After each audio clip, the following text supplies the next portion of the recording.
well. So we're effectively on week 1, although week 2 of 12 weeks to a sustainable you. I say week 1 too because week 1 was literally just the intro to tell you what's coming. This is week 2 where we're going to talk about diets and which is the best diet. So we're going to talk about a few of the fad diets you'll have heard of, and I'm going to go through each of them individually, just giving you a few pointers, just because sometimes you might have heard of a diet but not really know what was involved. And then at the end, I'm going to bring it together and tell you which I think is the best one for you. So what is a fad diet? Basically, you know there's no magic formula to losing weight. A fad diet generally tends to be one that's very restrictive. They're removing lots of food groups. You're eating very unusual combinations of food.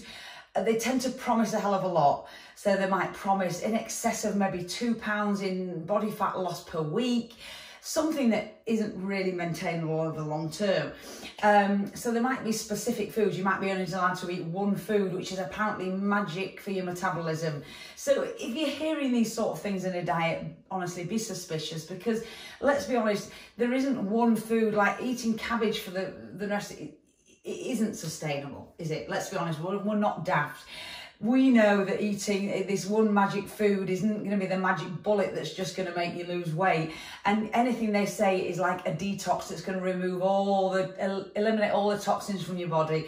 Just be suspicious. If something sounds too good to be true, it normally is. Okay, so we're going to run through some of the common diets. Obviously, you've got to remember there's a gazillion different diets out there that claim to be the best one. So obviously we'd be here all day if we went through them all. So I'm just going to pick a few of the ones you'll have heard of and go through those. Just a few pointers, nothing too in depth. And then at the end, let's bring it all together. And that's literally got planned for today. Nothing too technical, nothing too mind-blowing. We're just going to go through the basics. So let's start at the beginning and go through the first diet we've got to talk about. Let's talk about Slimming World and Weight Watchers. They are the big ones, and there's nobody out there that hasn't heard of those too. And we all know someone who's done an absolutely sterling job on either Slimming World or Weight Watchers. And it's a business and they do very well. And the reason why it works is because they provide a structure and it's easy to follow. So it gives you some form of tracking. You're tracking your food, which I would always advocate, and there's some form of portion control, which, let's be honest, that's what most of us need. It's fairly easy to follow, as I said, but the big thing I think that makes it work is the accountability. And that is what most people need, and that's why people like me are in a job. The accountability, the weekly weigh-ins, that fear of getting weighed makes it works. So if you know you're going to have to go to your meet and stand on the scales and get weighed, that can be a big driving force for a lot of people.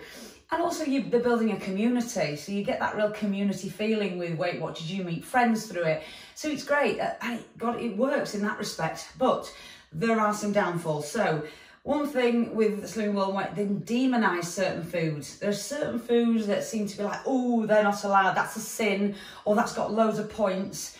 And let's be honest, we don't want to demonise any foods because it makes them more attractive for a lot of people. Once we put them up there as like a hedonic food, we want it even more. So, and there's also, there's a thing with banana. So apparently mashed banana is a sin, but if you just eat banana, it's free, or have I got it the wrong way around? Something crazy. I mean, it's a banana. It doesn't change it whether you mash it or you just eat it, but apparently one is free and one is on the naughty side. So who knows? I don't understand.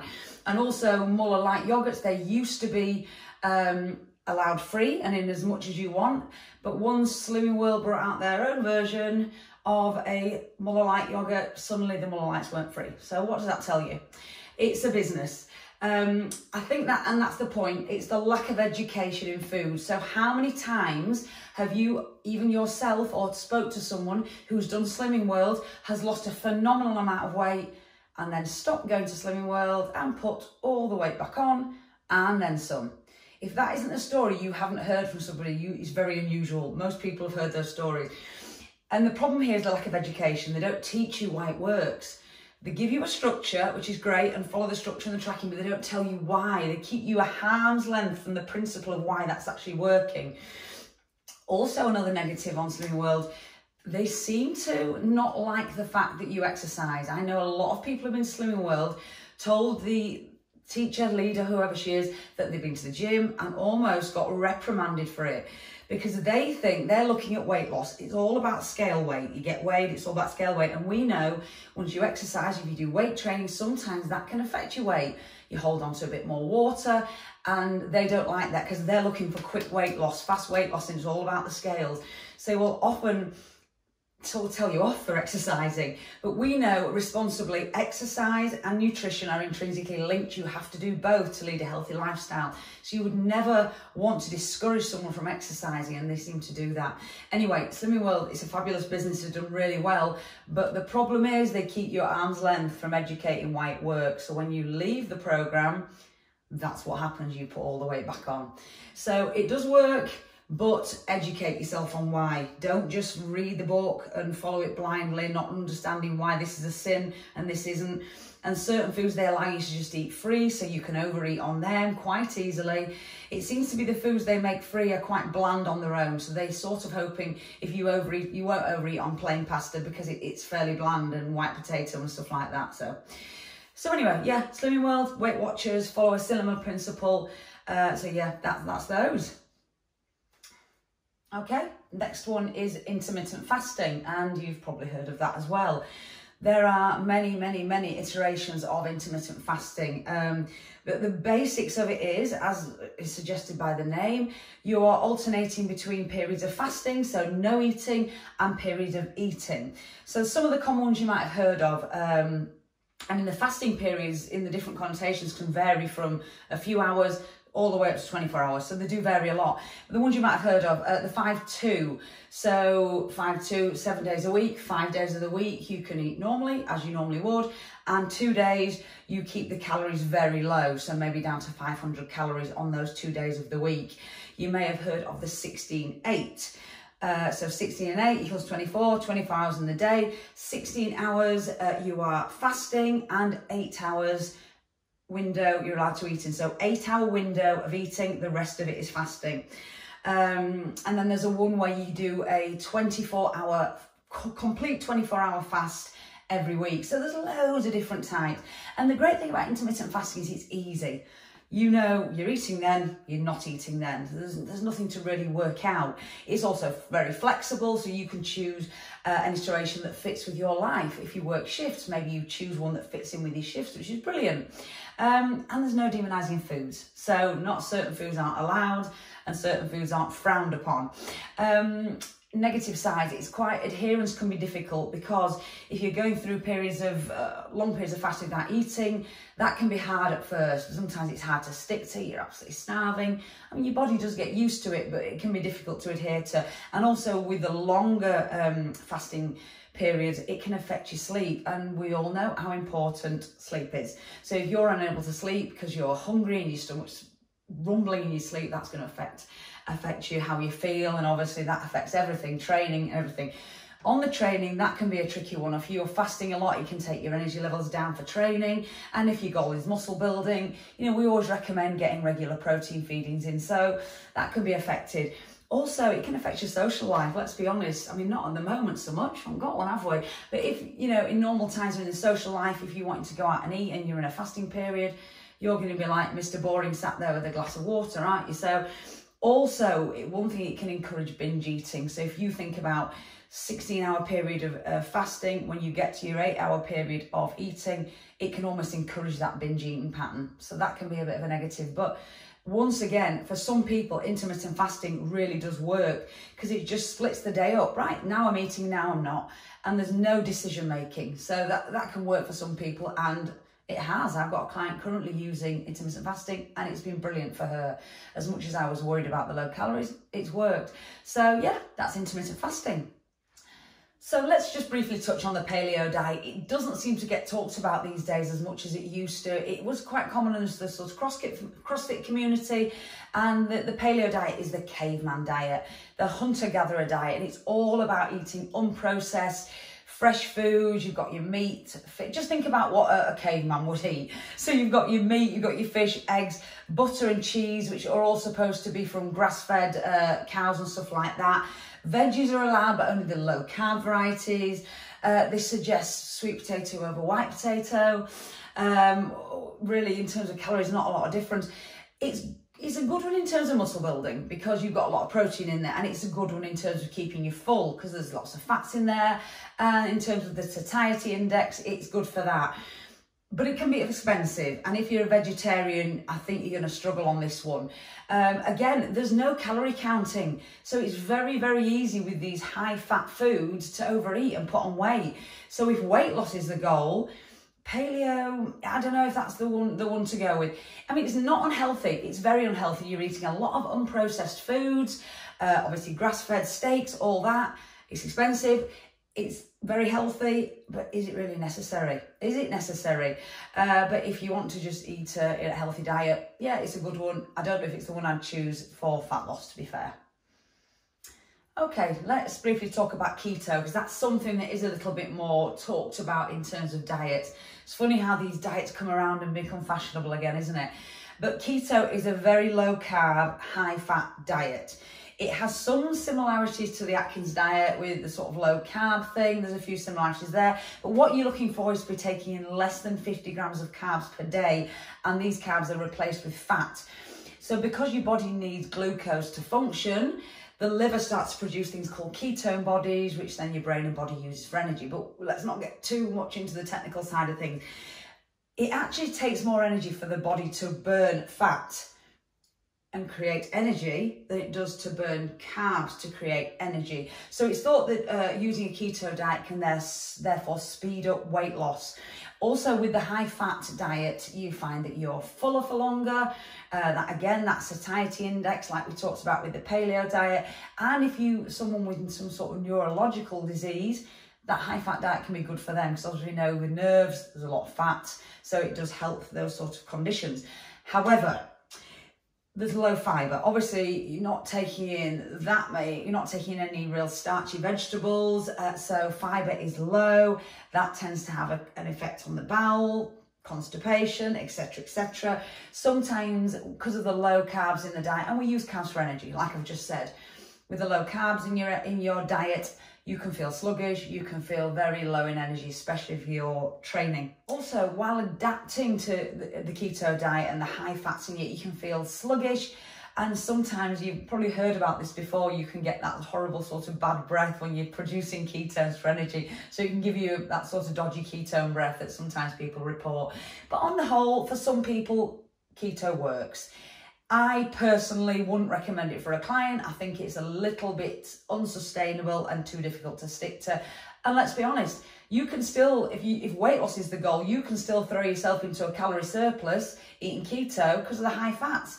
Don't forget that carbohydrates are 4 calories per gram and fats are 9 calories a gram.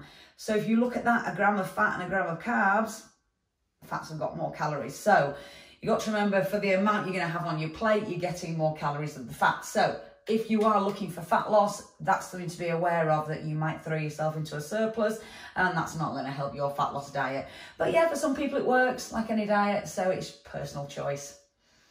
Okay, let's talk about meal replacement products. So we've all heard of these, and they usually come in the form of a shake. So you'll have heard of Slim Fast. You'll have most certainly heard of Herbalife, maybe Juice Plus, Isogenics. I mean, there's loads out there. Even like the brands, the supplement brands like My Protein and whatnot, have their own version of a meal replacement shake.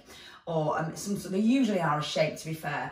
So what tends to happen with these is you use the shake to replace 1 or 2 meals, and then you eat a healthy meal in the evening. So naturally, yes, you get results, because on the whole, the calories over the day tend to be outrageously low. So you're into a calorie deficit, and therefore you lose weight. Obviously, once again, you've got some structure. It's convenient, I guess, because suddenly you've got 2 meals you haven't got to prep and just drink a shake. That leaves you loads of time for doing other stuff because you haven't got food to prepare. And if you've got somebody who is going on holiday soon, so there's an end point. You need to lose weight for a certain thing, photo shoot, holiday, or if someone's chronically obese and really just needs to get that weight down fast, this is a way of doing it. but it's not sustainable in the long term, and you couldn't imagine living on shakes the rest of your life. And let's be honest, if you say you've got a dog, your dog's overweight, you wouldn't take it to the vet. They wouldn't say to you, right, here's a set of shakes, give them 2 shakes a day and then give them a meal. No, you would put the dog on a smaller portion diet and you would make it exercise more. So once again, why are we putting ourselves on these ridiculous meal replacement shakes instead of actually educating ourselves in calories, in macros, and how to consistently sustain a healthy diet, basically? So yes, they might work in the short term, but it's certainly not sustainable. And some of these products have been found to be really, really low quality in terms of the protein content, in terms of the micronutrient content. You can end up deficient in vitamins and minerals.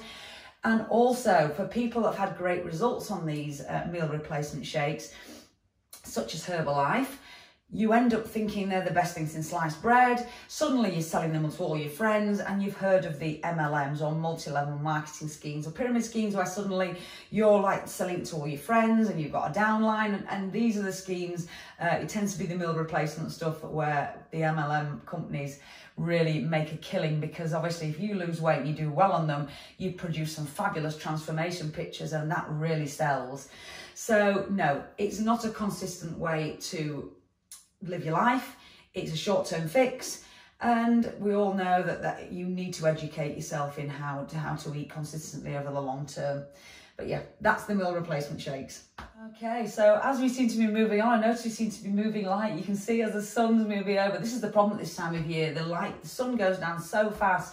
But anyway, they are the main diets, but I just wanted to touch upon, to finish, just a couple that some of you guys might have heard of. So you might have heard me talk about this on my Facebook and Instagram, but you'll have heard of things called skinny coffee and boo tea. And these are other absolute garbage products that people are peddling and promising fast weight loss. Now, these work because they have in them laxative type products. So you've got senna, licorice, Garcinia cambogia, I think I pronounced that right. And yes, they make you poo frequently, a lot of it. Obviously, there's some negative side effects to that. The positive side effects, yes, you lose some weight on the scales. You stand on the scales and you're like, great, I've lost some weight. But it's the matter out of your body. It's the matter out of your guts, and it's water. So it's dehydration, and dehydration is not a nice thing. Dehydration can make you feel really rotten, to be honest. You can get stomach cramps. Obviously, your guts are churning, trying to get everything out, so that's not going to be pleasant, and it can cause gastrointestinal distress. So it's not a quick fix. It's literally all you're doing is emptying your stomach and your gut contents. It's going to come back on as soon as you eat again. So please don't be fooled by some of the claims that these things make. It's utter rubbish. And along that same front, we've got people promising detoxes. So a detox such as aloe vera juice, a warm water cleanse. Look, your kidneys and liver do a great job of detoxing your body. Once that stops, if your kidneys and your liver stop detoxing, you don't need aloe vera juice. You need to get yourself to hospital, because that's a serious thing. Your body's very good at looking after itself, and no amount of aloe vera juice is going to do that. Yeah, it's not going to do you any harm, but it's not going to detox your body. It's got its own things in place to do that. So again, do not be taken for a ride by these products and these pseudoscientists that are promising the earth. Cleanse your body and you will get rid of all the fat cells that are holding on to toxins, and you'll flush them through. I mean, if you actually think about what you're saying there, flushing fat cells through, it's not impossible, is it? Okay, so I just wanted to finish off talking about the detox claims and the boo tea and the skinny coffee. And I'm not going to get into it today because it's not really a diet, but I also did a thing on my Instagram about skinny jabs, because that's another one that people are getting drawn into. And please do your research before you jump into things like this.